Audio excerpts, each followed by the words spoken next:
Anticor a partiellement obtenu gain de cause. Édouard Philippe a reconnu une erreur humaine et annoncé un réexamen des procédures après une invitation en mai à une dédicace du livre de Marlène Schiappa envoyé par le service de presse du secrétariat d'État à l'égalité entre les femmes et les hommes.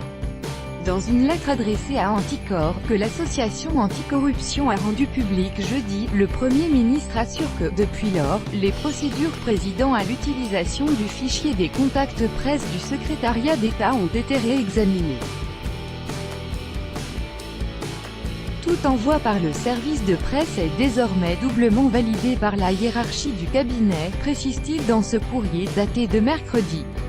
Un problème pénal de détournement de finalité de fichier, dans un mail daté du 22 mai et dont l'AFP était destinataire, le service de presse du secrétariat d'État adressait une invitation au lancement du livre de Marlène Schiappa si souvent éloigné de vous, organisé dans une librairie par sa maison d'édition, Stock. On a utilisé le fichier et les moyens de l'État.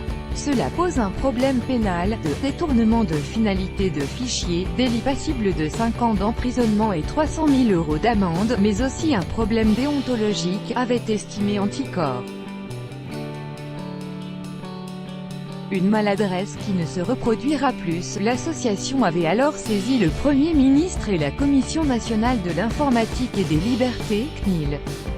Cette dernière a accusé réception de la plainte d'Anticor mais n'y a pas encore répondu. Le cabinet de Marlène Schiappa avait évoqué un événement qui s'inscrivait, malgré tout, dans la lutte pour l'égalité entre les femmes et les hommes, tout en reconnaissant à une maladresse qui ne se reproduira plus.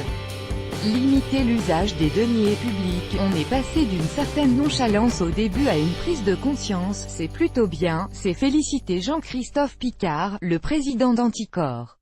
Une circulaire du 24 mai 2017, relative à une méthode de travail gouvernementale exemplaire, efficace et collégiale, et signée par Édouard Philippe, indiquait déjà que « il convient de limiter l'usage des deniers publics au strict accomplissement de la mission ministérielle en ne tirant pas profit de ses fonctions pour soi-même ou pour ses proches ».